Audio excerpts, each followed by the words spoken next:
What's up, guys? Welcome back to Ringside Talk. I'm Stephen Laurie. Joined with me is Michael Pupo, and we got episode 4 rocking for you guys today, man. I just want to start off. I know Michael liked this one, man. I'm obviously not a big fan of Jake Paul. I love to bash the kid. I don't respect him at all. What's up with him running from Floyd Mayweather, man? Live on camera, Floyd Mayweather's in his face, dude. You can see Jake's all flustered, and then he just takes off, dude. He starts running down the Miami street, dude, out front of the Heat Stadium. He's on camera, literally, dude. He's on camera doing it. Like he just takes off, dude. His face is all red, and then the next day he's saying they were about to jump me. They were about to jump me. I don't think Floyd Mayweather's not that stupid. You know what I mean? He's not. He's known for being the greatest boxer of all time. He's not going to jump Jake Paul on the street outside of the Miami Heat Stadium where there's a ton of cops. You know, it's Floyd Mayweather. Like he's not going to do that. And I think Jake Paul saying that is just like him trying to avoid the situation. You know what I mean? But yeah, I want to hear what you have to say on that more than I want to hear what I have to say myself because I know you're a big Jake Paul fan. So let's hear it. Well, I mean, if you literally go back to when Logan fought Floyd, Jake, the whole famous "I got your hat" thing, and at that point, Floyd actually even came after uh Jake, saying like he's gonna like when he sees him in the streets or like this or that, and like he's gonna send somebody after him and whatever. Yeah, he was So, pissed. yeah, he was pissed. So like, which I think it was kind of funny, but kind of at the same time like Floyd's got a big mouth too. Like he's gonna be mad about his hat getting off taken off his head, you know. But I think maybe it was the point of like Jake thought maybe like it wasn't gonna be specifically Floyd, because when that happened, I think Floyd actually connected on a punch on Jake when he took his hat. I'm pretty sure when that Yeah. scuffle was going down, he actually hit Jake. Mm-hmm. So I think maybe Jake didn't, he might not have known who it was going to come from. Maybe it wasn't from Floyd. So yeah, it looked like he was being a coward by running away or whatever, and all that stuff. But who knows? I mean, Floyd's got tons of money, so it's like who knows who's on his side or like who he has bodyguards with or who he's running with and all that stuff. And like maybe they could have did something to Jake. Who knows? But If you watched the video too, it was weird how Jake wasn't really with anybody. You know what I mean? You'd think he'd be with like Logan or like have some bodyguards with him. He literally took off. He was by himself. yeah, he don't really ever go around with bodyguards, which is probably stupid. But That's like, stupid, man. I mean, he's hated by a lot of people. You know yeah, what I mean? He really and is. that's how He's one of the Floyd is. biggest trolls on the entire internet. Yeah, and Floyd's like that too, but Floyd rolls around with like what, like 10 guys at all Yeah, times. at all times, dude. Yeah, Oh, the guy goes to the grocery store or something. If he ever decides to leave his house, he has 10 guys with him. throwing around with But dudes with shotguns. I mean, if he's And still mad about the hat thing, whatever, hat, like take a fucking, oh my God. he's a like I would love to see that boxing match, man. Because he What, already him and fought Jake? Logan, huh? Yeah. You would He want to already see him fought versus Logan. Jake? Yeah, it makes sense. You know what I mean? They're kind of beefing. That would honestly be like more of like an entertainment one, like with the whole Logan thing and stuff like that. But I mean, because like when Logan fought Floyd, he was way bigger than him. Yeah, he And was. Jake's gonna be way bigger than him too. Floyd's a small guy. Um, I honestly don't, in my personal opinion, I really don't care that much to see that fight happen. Me neither, But honestly. But it would be cool to see. I would love to see it Floyd would be cool Mayweather to beat see. Jake Paul up. Yeah, with a defense Yeah, at like honestly. 40 some years old. Just move around. He's 50 years old. But yeah, dude, Usman and Edwards comes up this week too on Saturday, man. This is a huge fight. Both fighters have a lot of risk for them right now, especially Kamaru, man, because it's just I feel like both of them have a lot of pressure. Don't get me wrong, but Usman, man, he got knocked out in the last couple minutes of a championship fight and lost his belt. You know what I mean? We've never seen this before from him. He was a dude that was in the UFC just absolutely dominating everybody that came into his path. You know what I mean? And that just proves, man, that one slip up, you let your guard down for 1 second, man, it can all end. And me personally, I think Usman's going to come into this fight and absolutely dominate. To be honest, I think that was the luckiest kick you will ever see. That will never happen to Usman ever again. He's too tough, man. He's built different. He's one of the best pound for pound fighters in the entire world, and that has to be one of the biggest upsets I've ever seen. Don't get me wrong, Leon Edwards great. He is great. He's a very good fighter, but does he deserve to be in the top pound for pound or the top 5 pound for pound fighters in the world? In my opinion, no. I can name 5 fighters better than him in the world for sure. And I think for sure, I don't even think it's questionable, but Edwards also has a lot of pressure on him too, man, because he's saying he's the best and that he's going to prove that he's the best again. So it's like, is he really going to do that, or is Edwards going to come in and just dominate? I mean, not Edwards, Usman. Is he just going to come in and dominate him? Yeah, I don't see Edwards winning this fight at all. Like we were talking about, and you're saying top 5 pound for pound fighters. I don't think anybody who really watches the sport would even argue that. I mean, that's like Edwards. You could name maybe even close to 10 people pound for pound better than him. Mm-hmm. But and he kind of knows. I don't know if he knows in his head that like it was a lucky kick because he was doing that in his camp and stuff, He was rehearsing and it he and was shit. working on Yeah. it, which is true. But in all reality, like we touched on it before with Usman and him, it's like Usman was winning that entire fight. Usman pummeled him before. I don't, and Usman, like I said before, is just a different animal. So I really don't see Leon Edwards coming in and pulling off even a crazy knockout again, which would be very lucky and just insane if he could pull it off twice. But like, I just see Usman coming in this fight like You mean he, Edwards? yeah. Oh, I mean, yeah. Usman though coming into this fight is literally gonna be like in his head, he's probably thinking while he's training, like, this guy got me with a lucky head kick. Like I was dominating him for however many rounds. Like I'm gonna go in there and show him who's boss again after He coming off an embarrassing loss like that. he knows he's one of the best fighters in the world too, man. How can you say he's not? You know what I mean? He's so good. Usman, yeah.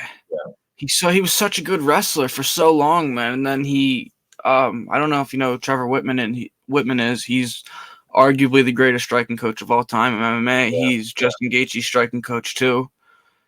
You don't think Trevor Whitman's gonna teach him something, man? That's gonna make him pull this fight out? Are you kidding? There's no way. Same thing with Gaethje. Gaethje's winning this fight too. Look at Gaethje's fight with Ferguson. Remember when he fought Ferguson? Yeah. Mm-hmm. Gaethje's striking in that fight was at like some of the best I've ever seen. Like by He far. hits so It was hard unreal. too, man. Justin Gaethje. He hits so hard. Did you ever see that video on Facebook, man, with the guy on? He's like ringside, and he's holding his phone up, and Justin Gaethje's just throwing these punches, man. You can literally hear the wind on them before they connect. Yeah. Like And I would not want to fight that dude. No a way. lot of But a lot of people forget about Gaethje's striking ability too because he's a great wrestler too. Like, mm-hmm. but a lot of people do forget about that. Gaethje, I think for sure is. I mean, don't get me wrong, Kazayev's good. I think he's on like a 6 fight win streak in the UFC right now. I'm pretty sure he lost his first fight in the UFC too, but he's 12-1. So I mean, he's pretty good. He's young. Justin Gaethje said he reminds him of himself 5 years ago, just like one of these kids that is like has a huge ego. You know what I mean? That's like all about himself right now. And Yeah. Gaethje's saying that he can't wait to serve this kid some humble pie. So, and you have to look at too, man, who all Justin Gaethje's lost to. Like it's only been Oliveira, Khabib, Dustin Poirier, and early on in his career, Eddie Alvarez got the TKO on him. That's 4 losses to 4 extremely high level fighters. You know what I mean? And, He's never lost to somebody that's not ranked higher than him. You know what I mean? When and the thing about Eddie Alvarez loss is like, yeah, that was early in his career. Like you said, it was only his second fight. Eddie Second fight, Alvarez is Eddie Alvarez is arguably a Hall of Famer. former So champion. He is a Hall of yeah, Famer without question. He's the yeah, underground king. yeah. Underground king. There's Fisayev. He's known for like knocking people out and stuff too. He's a finisher. You know what I mean? But so is Justin Gaethje, and Gaethje in this fight I think has the upper hand with the experience. Surprisingly, Gaethje's the underdog in this fight. He's the underdog in this fight. Yeah, yeah. Wow, On that's crazy. I use points bet, man, and I put $17 on Gaethje or something like that, and the payout's 55. So if you guys are watching and use want to put some money out, win some easy money, man, bet on Justin Gaethje because a $50 payout for putting $17 on it is pretty good. I'm almost certain Gaethje's gonna win this fight. I And really am. Gaethje's a big workhorse too. Like he really puts the time in, and He he does does, man. his Did you work see what and he all was that. saying? He's saying he's going to a dark place in this one. He plans on drowning this dude. Like Yeah, he's walking got a away lot to fight from for, dude. I Italy. think he really wants to make a title push before he starts reaching into his 30s. You know what I mean? Into his I'd late love 30s, mid 30s. I'd love to see some comments on if if we're telling you that Gaethje's gonna win this fight and like he's the underdog, which I didn't know that just now, but like that's so shocking to me. Like It is, yeah. you put money on Gaethje to win this fight, you're not going wrong because like unless like some crazy miracle happens, Gaethje's winning this fight. So He is. if I'm wrong, grill me in the comments or whatever, but I'm going out and just saying obviously Gaethje's gonna win this fight. No, me too, 100%, man, 100%. Me and you both are big Gaethje fans. We've both been Yeah, big Gaethje fans for a long time. Going off he's of one of that, my man. favorite. What? He's one of my favorite. But go ahead. He's one of my favorites too. He's top 3, 4, one of my favorite fighters in the UFC, active fighters. But going off of that, man, I want to get into this a lot. I know we talked about Conor a little bit last week or on the last episode, going into tough and against Chandler and stuff like that. But now there's like some kind of weird shit being said about him. Like he's being accused, say or not being accused, but people are saying that all he does is smoke and drink, that he's not going to be ready for the Chandler fight. And then Stephen Thompson saying that McGregor's going to go back to his roots, his like karate roots or whatever, like his movement roots. And then McGregor saying that after he beats Chandler, he's wants to fight Islam for the belt. So it's like what in my opinion, I think people just like to like just stir up controversy on the internet and just make lies up. You know what I mean? There's no way all McGregor does is smoke and drink. Look at his physique, dude. Like, you know what I mean? He's not some fat Uh, bum. Like, honestly, you can look at the dude and you can see that that's not all he does. He's not some couch bum watching TV all day. You know what I mean? he's That's in just shape for he sure. is in shape, dude. He absolutely is in shape, man. And I can't wait for this tough shit to come out, man. Either With him him coaching and against Chandler. him coaching against Chandler, and then they're fighting after. That's gonna Yeah, be awesome. that is, and I don't know many of the guys. I'll have to look into it more of who they're coaching. Obviously, it's upcoming guys, who are coming to try to get a contract with the UFC. Hmm. Um, but I mean, anybody who says like is all he does is literally smoke and drink is crazy because, like you said, he looks in great shape. You see pictures of him like everywhere. Like even if you follow him on Snapchat, he's posting videos and all this stuff. Yeah, all the Uh, time. he's in shape. The only thing that worries me, and it's not the drinking or the smoking, is his leg injury that he had in that Oh Poirier yeah, fight. when he broke his leg against Poirier. Yeah, and especially for a fighter, like to come back And from that Chandler's is so just tough tough. too, man. Yeah, and That's a good Chandler's point. Chandler's a bear. I think Chandler's gonna come out in that fight, and he's gonna try to take him down as much as he can, and being like make the fight close up because if you give Connor distance, his timing is ridiculous, and he's gonna have Yeah, a longer reach, and if he hits you with that left, it's like good night. So I think Chandler's gonna try to get the fight to be close and like get a couple takedowns or whatever, and then do that. But yeah, I don't buy into any of that stuff. People saying that McGregor's out of shape. Absolutely not. I don't. Absolutely not. I don't think we see the, like I said on the last episode, on episode 3, I don't think we see the old Conor McGregor that made the double championship push. But I definitely think that we see a McGregor come back here. Like, remember when he he came back and he beat Cerrone with style? You know what I mean? And everybody was so Dismantled happy. Cowboy. Yeah, he dismantled Cerrone, man. I mean, he was like, and everyone was saying how happy they were that McGregor's back. I think he's gonna do the same thing to Chandler here, man. Remember when he in that fight, dude, against Cerrone, he was throwing shoulders like this, man. When I they know. were in the guard, he's just hitting them with his shoulder. Like that's that's Nobody insane. really ever saw that until Nobody that stuff does happened. that, dude. Yeah, and it's perfectly Now legal. You can do that. a lot of people do that now because of Yeah, that.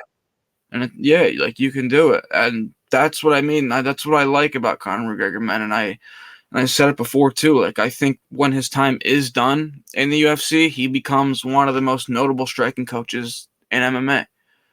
I honest to God think that he starts coaching people when he's done in the UFC. I think he should. The only reason why I think he might not is because he has so much money and he's going to continue to make money and all this stuff. Maybe He he'll might, start making, and now he's making that movie too, Roadhouse, the yeah. Roadhouse spinoff. So he's dipping into everything with his proper 12 whiskey, his Mm-hmm. fights, Yeah. movies. So like I think he should be a coach, but I just think, when the time comes and he's just like, all right, I have kids, obviously his kids now, his wife and everything. I just feel like when the time comes, it's like, what does he need to coach it for, realistically? He just might want to ride off into the sunset and just spend time with his family, retire, Right. and He's got 2 kids now, a yeah, Lamborghini yacht. right. He has everything. He has everything. Really And does, man.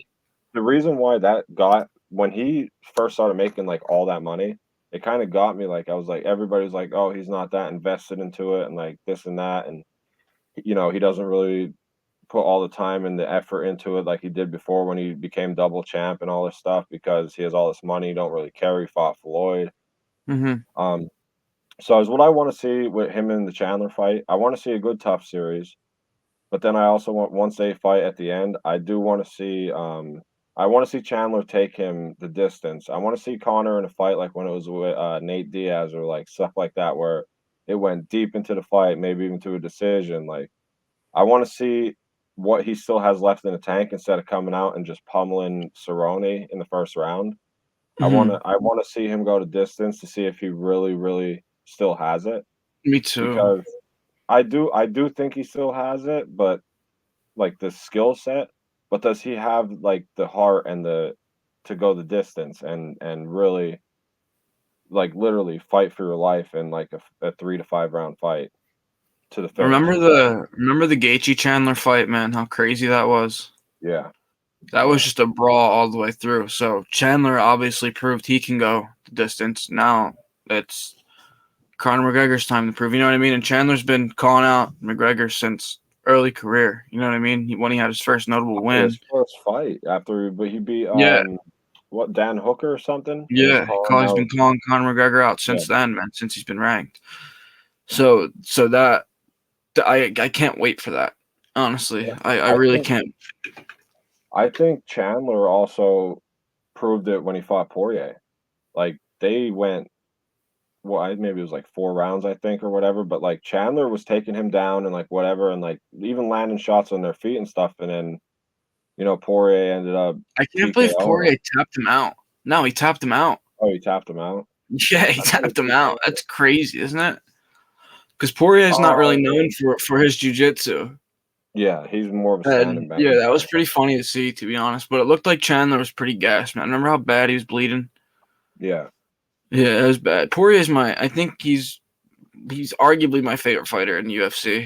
He's up there for me too, just like His Gaethje and boxing stuff. is so smooth, man. I can't wait to see who he fights next. I really can't. Another guy that I used to we're not gonna talk about him because there's nothing really going on, but, like, talking about, like, top fighters of, like that we are fans of over their careers. I used to really, really love Tony Ferguson, and, I like did for I actually never really been a big fan of him, to be honest with you, but I remember when all you guys were. Yeah, and then next thing you know, he loses multiple fights in a row. His career goes down the tubes, and it's like I'm pretty sure he's done. But yeah, Tony was You used to definitely have an Al Kukoi shirt. yeah, yeah, But yeah, man, his career's done. Ferguson. yeah. There's He nothing going lost on too for many him. There's fights. He nothing won left for 4 in a him. row or something.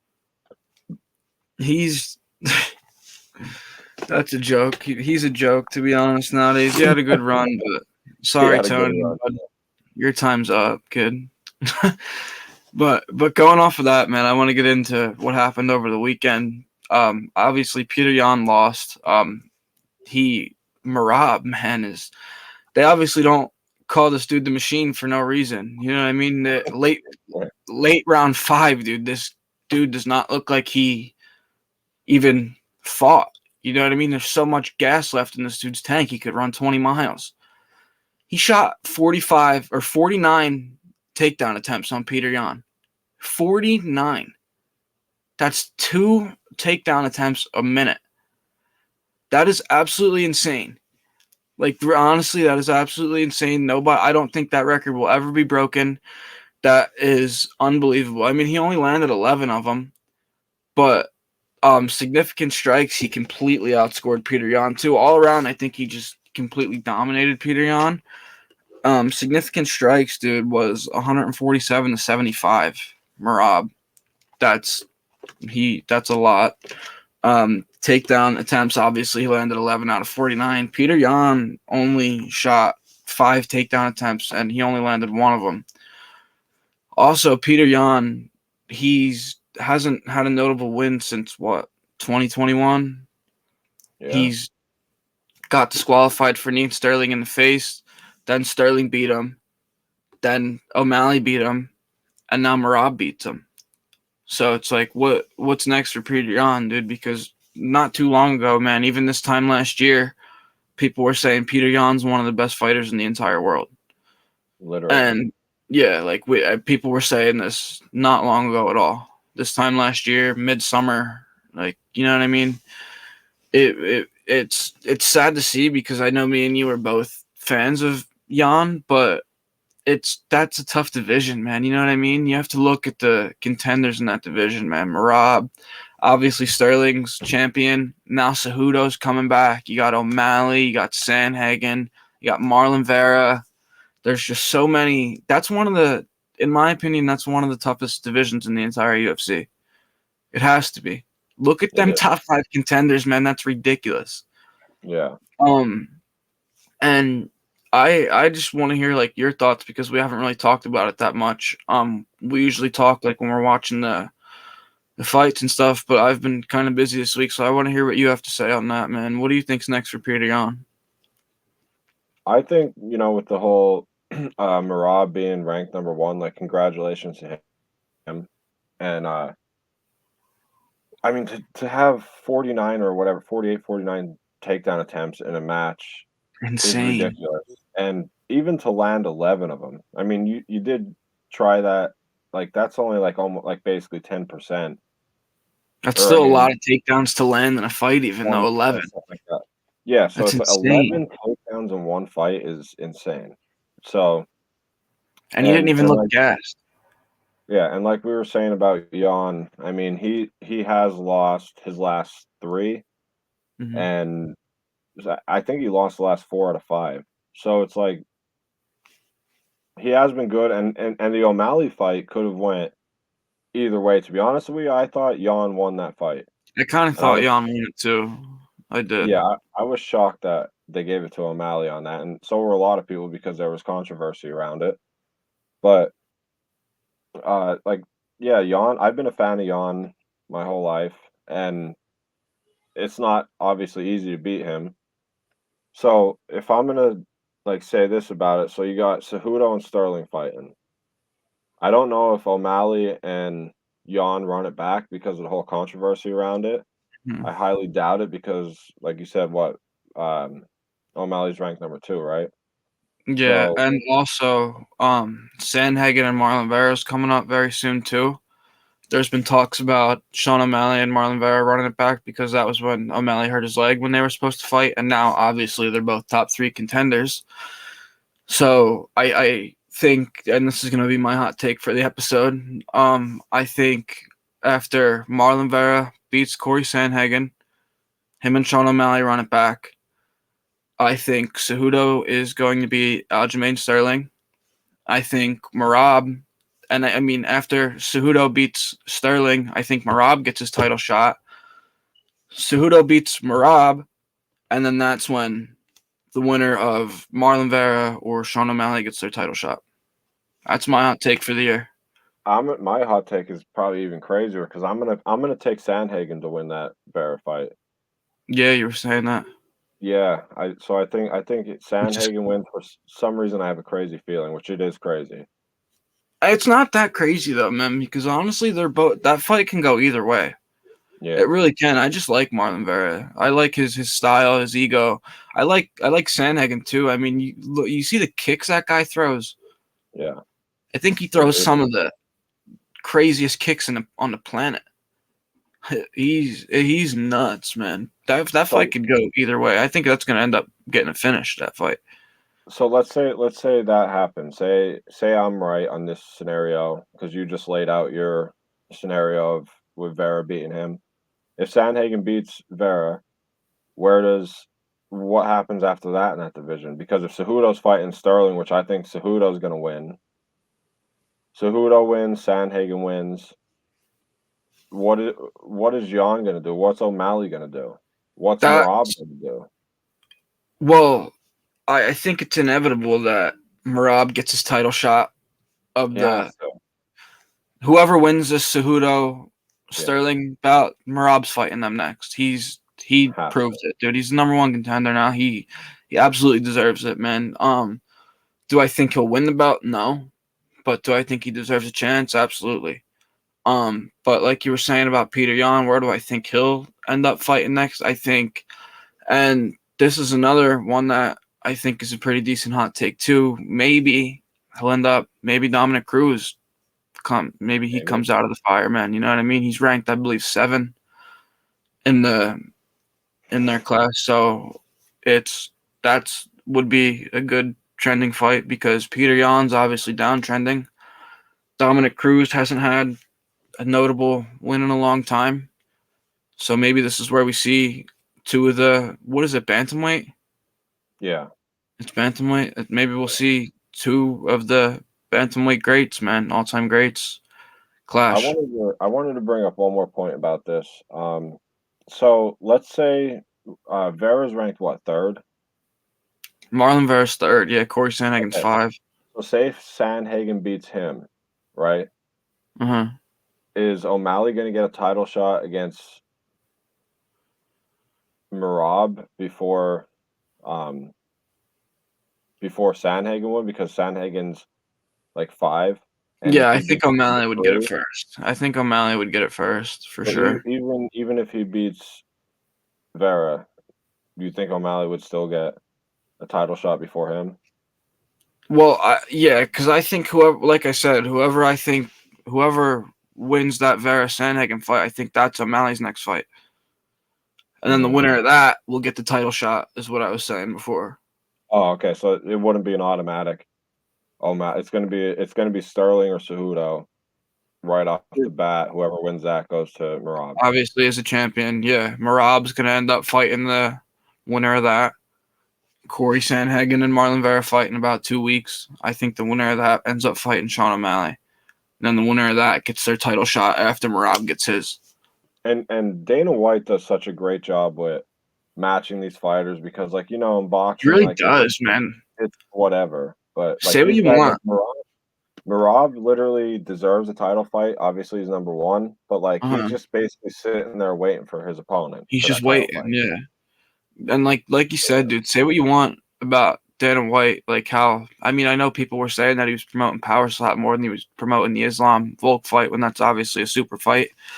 Yeah, Say what you want about Dana White, dude. He knows how to put fights together. Look at the beginning of this year so far, dude. Nothing but crazy matchups lined up, and still crazy matchups are being confirmed. So it's yeah. just He's not every year the UFC is getting better and better, in my opinion. And It really is.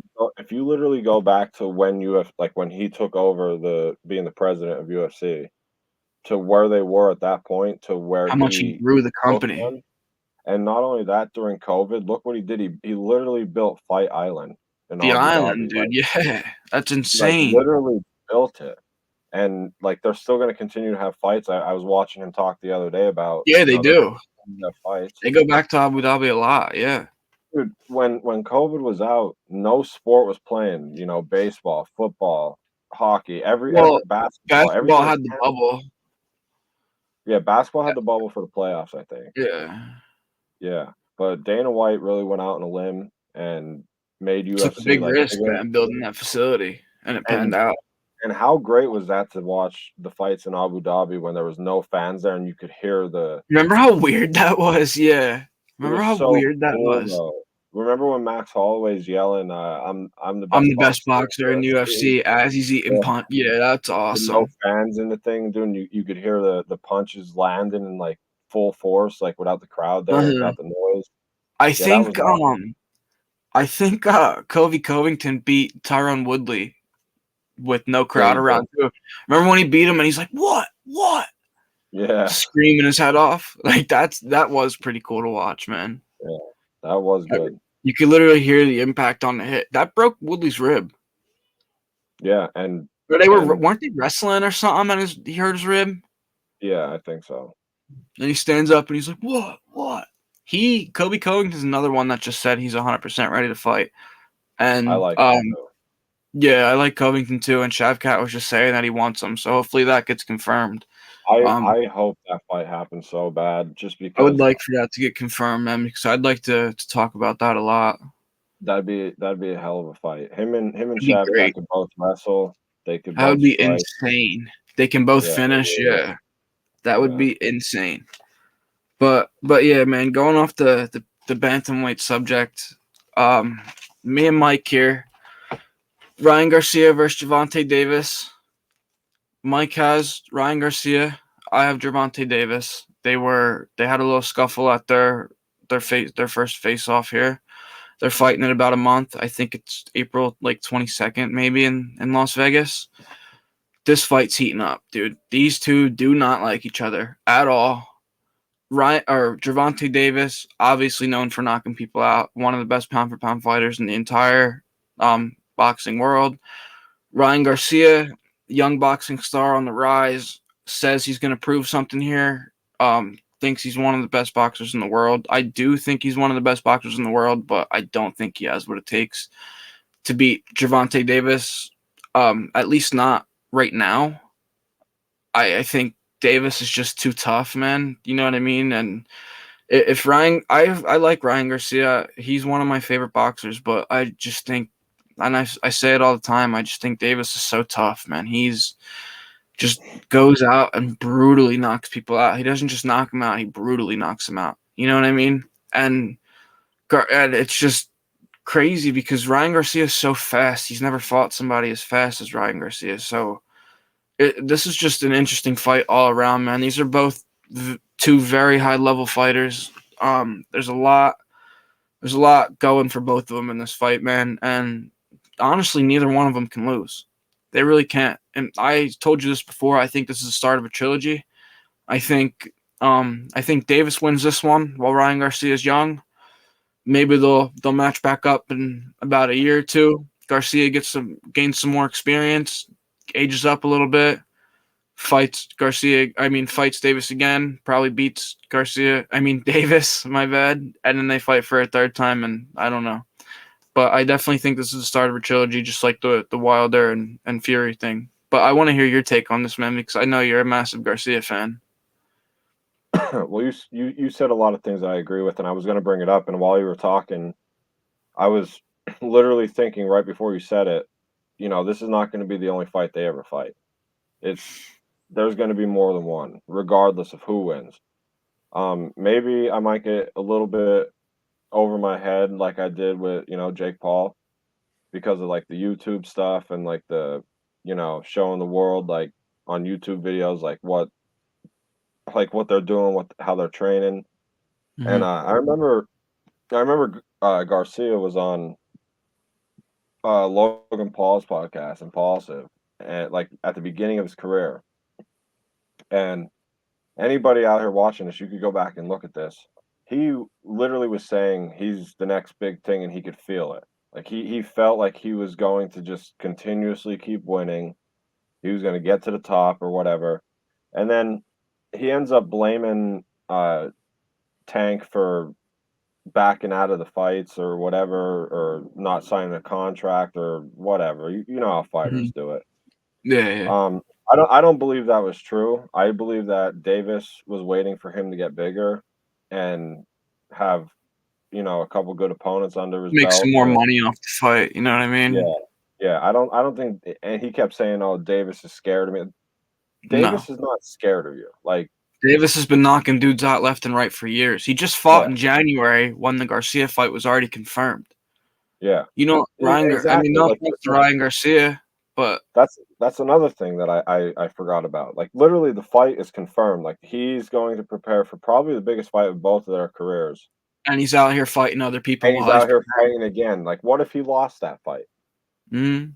And he already has a contract signed to fight that again. Like, Yeah, that takes balls, it literally. does. It does. That's why I So, like Tank, man. yeah, He's and a little he's a little ghetto, but he's you've been a he's bigger all Tank fan business, than I man. have. He gets himself in trouble sometimes, like how I said he's a little bit ghetto. He gets himself in some scuffles sometimes, but he's when it comes to when you get in the ring with that dude, man, he's all business. Yeah. He's coming for And your head. I also am a Tank fan, not as big as you. Like, I like Garcia better than him, but regardless of that, like, it's not gonna be an easy fight for either one of them. It's not gonna, like, Garcia No, thinks, "Oh, he backed out like this." No. Tank did not back out because he's scared of you. Like, there's no way. You were coming up, you were younger, you were doing your thing. You had to get a couple wins under your belt to make this fight bigger, get a bigger payday, and literally that's basically it. So, like, whatever Garcia says about him backing out is, I don't buy it. that's And my whole thing about Ryan Garcia too, man. Is that I don't like some of the stuff that he says on the internet. You know what I mean? yeah, He me makes neither. other people look bad for no reason sometimes. Yeah, And and there's go ahead. what were you saying? No, go ahead. He makes people look bad for no reason sometimes, man. Like when he's on podcasts, he just says some things, man. Like, don't get me wrong, it's great to think that you're the best boxer in the world and stuff like that, but you don't. You're only he's my age, dude. You know what I mean? This kid's 23, 24 years old, man. He's not he, and I know like how Gaethje was saying how Fiziev reminds him of himself 5 years ago, a kid with a big head on his shoulders thinks he can conquer the world. Um, in my opinion, that's how Ryan Garcia is right now. He's very good. Don't get me wrong. I'm not saying Ryan Garcia is a bad fighter at all. He's one of my favorite boxers in boxing. I think he has the fastest hands in all of boxing, without question. He's just not ready for a matchup with somebody on a high level as of Tank. You know what I mean? He's one of the best fighters in the entire world. And then what if he does beat Tank? What does he think's next? You know what I mean? Who knows? Like, At that point, I is mean, who are you gonna fight after Tank? If you beat Tank at that young of an age, like, he's gonna where have do to you try to move go? up or move down or something. Maybe he'll go against like Earl Spence or something. Now, I'm not totally sure on this if he still does, but I know he did, especially during the beginning of his career, if Canelo was training him. I don't know if Canelo is still in his camp, like, still training him. Mhm. Um, but I I don't know mean, actually. having Canelo in your camp and, like, teaching you a thing or two, like, Canelo's arguably one of the best boxers to ever walk the face of this I earth. think he's the most. I say this all the time. He's the most knowledgeable boxer on the planet. If Canelo And if Alvarez he is teaching you how to fight, you are in the best hands that you can Yeah, possibly be in boxing. yeah, and if everybody's like, "Oh, Floyd beat him," whatever. Dude, Canelo was just Canelo was basically in the younger than same me, dude. He was 21. He was a Canelo stick. Yeah, he was younger than Garcia is now, and You it's see like, you see how skinny he was back then. Look at yeah, look at Canelo Alvarez now. how different If he looks and how if much he's improved. He would if flatten Floyd oh Mayweather my if they god. fought. If Canelo and Floyd both fought in their prime, Canelo would kill him. Oh my god.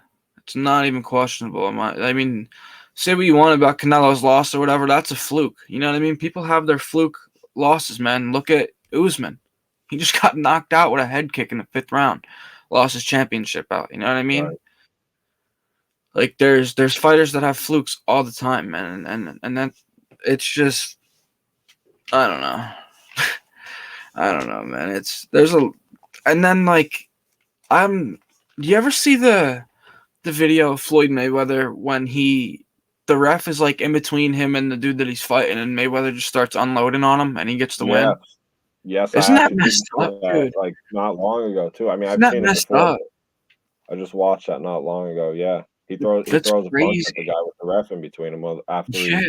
tried stopping him, yeah. I don't yeah. In my opinion, Canelo's one of the best boxers of all time. And Yeah, while I'm on the subject of all time goats, Tyson Fury is the heavyweight goat. Say what you yeah, want, comment in the comments, whatever you want. Tyson Fury's the heavyweight goat. yes, he is. Um, but going off of that, before we wrap up, I want to talk a little bit about Darren Till, man, because as I was a big fan of Till, man, early career back in 2018, 2019. He was on a good run there, man, for a little bit, and it's sad to see Darren Till on a loss streak the way he is. Obviously, he requested a release from the UFC, but now I'm seeing things that he requested a release from the UFC because he wants to get his body more healthy, you know what I mean, and train right and get I guess get into it like a new camp, you know what I mean? And then he wants to come back. Like he's already came out and said this like he's not done in the UFC. He just needs to take some time off, get his body right, and then he wants to come back. I like I said, I really like Darren Till, man. I loved watching him, man. And when he was, um, I don't remember when he was on the mic, dude, and they're like, "Who does the gorilla want next?" And he's just screaming, dude. He's like, "Everyone and anyone, I don't care." He does Screaming, look like remember a that? gorilla too. Yeah, the gorilla, dude. That's who I miss, man, and that's all I want to see back. I want to see the gorilla back in action, man. I really hope, Darren Till, you figure your situation out, dude, because it really saddens my heart to see you on a losing streak like this. Yeah, I mean, Darren Till like, beating Darren Till or, like, fighting him was such a big deal, like, a couple years ago or back throughout his whole career. It was like, like, it was a guy, like, sorta under the radar. If you didn't really watch UFC, like, you didn't really know about him, like, that much, but, like, Hmm. anybody who, like, ever really watched that stuff is like, dude, like, beating Darren Till or, like, even just fighting him or getting a fight against him was insane. It's like the guy's top of the top in his prime, no matter what anybody says. And for him to fall off the way he has right now, I mean, age will get anybody. I'm not sure Can't exactly beat how old Father he Time. is. He's not that. He's kind of young, dude. He's Yeah, in he's still in his 30s. He's like 30. maybe. Honestly, dude, he might even be 29. I'm about to look it up, but he's I oldest. I'm gonna say 31. If he's still in his Absolute 20s, I oldest. would be very surprised. He's 30. He's Darren 30. Till's 30 years old. He just turned 30 in December. Well, he should So have a lot of fights still in him then. that's what I mean. Yeah, if he just gets his body right, dude, and comes back, I would love to see this guy make another run. And how you were saying fighting him back in his prime was a very big deal. Another guy that was fighting back then, arguably made Darren Till the way that he is right now, is Jorge Masvidal. Back in Yeah. 2019, Jorge was on a complete run. That was when he destroyed Ben Askren with that quick knee. Flattened him in the quickest knockout in UFC history. That's what put And him over the top. mhm, Yeah. yeah, that was in that time. That was all in the same time period, and he fought Darren Till around the same time, and he beat Till, man, and that was a really good fight. Actually, if you go back and watch that fight tonight, man, you'll see that was a really good fight, and just at the end there, Till made some mistakes, and it got him. And I think fighting a guy like that and that has such a is at such a high peak at that point in their prime changed you. Like an example could be John Jones versus Dominic Reyes. Dominic Reyes Yeah. arguably beat John Jones. Dominic Reyes fell off completely. He has not won a fight since. He's been getting knocked out brutally, losing brutally, being finished left and right. Man, he's done. And I don't want to see Darren Till end up like that. I really don't. I want to see him get his body right, come back and get ranked slow. Not, I mean, obviously he'd come back. He'd probably win a fight. He'd get ranked, win a couple more, maybe get a title shot. I'm not going to go that far because obviously Darren Till's on a losing streak, but it's just something that I'd like to see, man. It really is. I got It's high praise for Darren Till. it's like you were talking about how Dominic Reyes and stuff like maybe fell off, or you don't want to see Darren Till fall off like that. Like that just speaks to the greatness of people like John Jones, who has been in trouble his whole life with drugs, DUIs, all this stuff, all while maintaining a UFC career, A legacy. a legacy, Not only a literally. UFC career, a legacy. Yeah, and I think after this last fight, after he moved up to heavyweight, I don't think there's any argument that he's the greatest of It's all time. cemented. So It's cemented, yeah, yes. while he's literally dealing with all this stuff on and off the octagon, like the guy literally has never fallen off. He has beat some of the best, literally the best that the He sport beat has to all the offer. best fighters that he could possibly Yeah, fight. multiple times. Like look at Cormier. Mm-hmm. He's basically owned Cormier. And it's like, Gustafson. yeah. And then all this stuff of like people who fall off like Till or whatever, like can't Peter even if they Yan. have like yeah, Could have Peter. Peter You could Yan. throw Peter Yan in there. Even if they have like a little bad streak, okay, John Jones has never had a bad streak. Like the guy Mhm. is literally the greatest of all time. And it just speaks volumes to a guy like that who could literally maintain it over this many years and going through so much stuff outside of the octagon. Like the guy hasn't fought in however many years, has been to jail multiple times, ends up coming back out and literally puts Cyril Gahn out in the first round within like a minute 30. Quick, quick. He Literally. said he could hear his spine snapping as he was choking I out. Or cannot not wait. snapping, popping. I'm sorry. Yeah, I He cannot was, wait for him to fight Stipe because that's we huge. know who you're rooting for in this one. The Not the firefighter. firefighter. I'm going with John Jones because he's the greatest of all time. I want to see him win. If it was anybody else, I would root for Stipe, but Yeah, not me against too. John Jones. Honestly, I like Stipe. I Yeah. do. Um, there. Going off of that before we wrap up, there's two things that I wanted to touch on. Joe Rogan doesn't want to I guess do international UFC events anymore. He's been replaced by Michael Bisping for UFC 286 this weekend. I like Bisping, man, commentating. I think he does a good job. He's funny. He's got a good accent to him. I think he does a good job as He he does, man. He's got a nice little voice on him, man. Yeah. He's a good commentator. You know what I mean? Mhm. It's honestly it's good to have that kind of British accent or English accent when you're doing that type of thing. You know what I mean? It really is.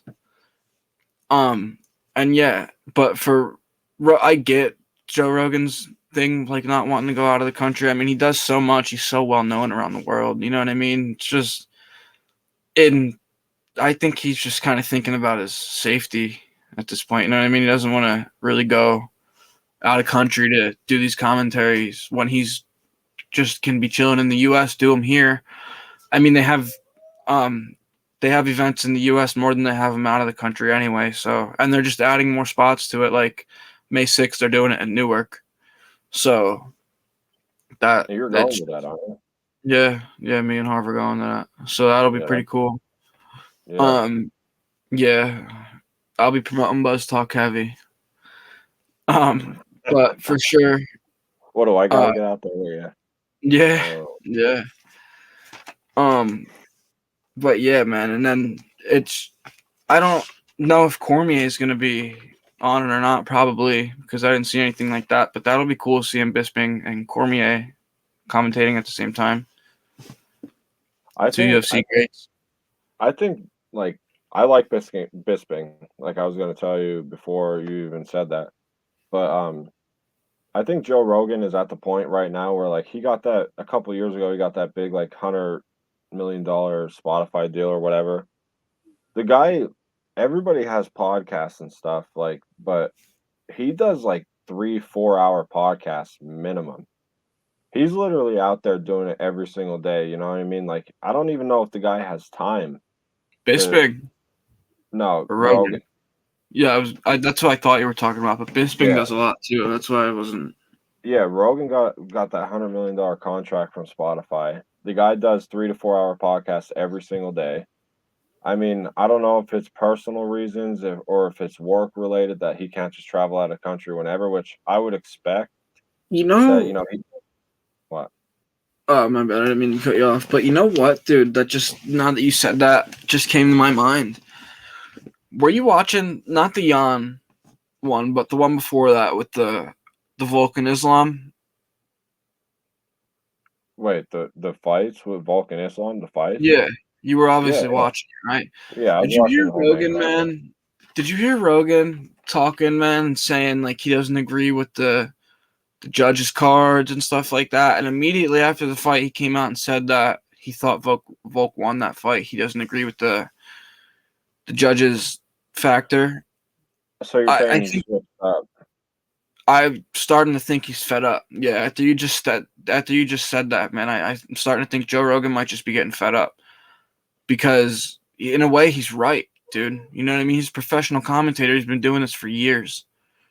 Well, his He if original reaction, he wasn't even at the fight. He was sitting around the thing with whatever, I think, and he said that there's no way he said there's no way that Volk don't win this fight because Volk put Islam on his ass. That's what I'm saying. Yeah, he wasn't. Yeah, he was like watching it, Yeah. and he was watching it ringside. And what was the event after that? Who just fought? It was right after that. It was the one that was just recently. I It don't know went why I'm Volk having a brain Islam, fart right and now. then the last one was John Jones Yeah, Ciryl that's Gane. what it was. It was no, it was the John Jones card, dude. I don't Yeah, know because why I he was just wasn't having a at the brain. fight with Volk and He Islam. was, yeah, no, I know, but he was commentating the last card, and you can literally hear him throughout the entire card saying, "I don't agree with the ref's decision on that." Like when the refs would interfere, he was literally saying, "Dude, you can go back and watch it. I swear to God." He was like, he kept saying it. He said it maybe at 5 times minimum. He was like, "I don't agree with that. That's crazy." Like he's, in my opinion, he's getting fed up. He is. And here's the thing about Rogan, like I was gonna say, is he's sort of like in a Conor McGregor situation in the same parts of like McGregor, got rich doing the sport, but then ended up branching off into other things. Like Rogan started UFC back when like Dana basically bought it. Like Rogan's been there He a was very doing long Fear time Factor back commentating. then. Yeah. Yeah, even doing Fear Factor and stuff like that. But Rogan has branched off into other things like his podcast, which is definitely I don't think anybody could even argue that. Like he is the number Yeah. one podcast in the Number one world. podcast in the world without And question. Yeah.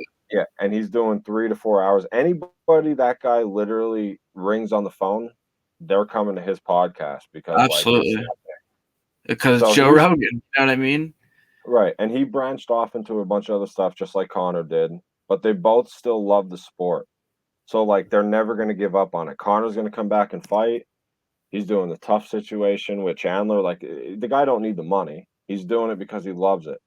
And that's why I want to see him go the distance with Chandler because I want to see how much he still loves it.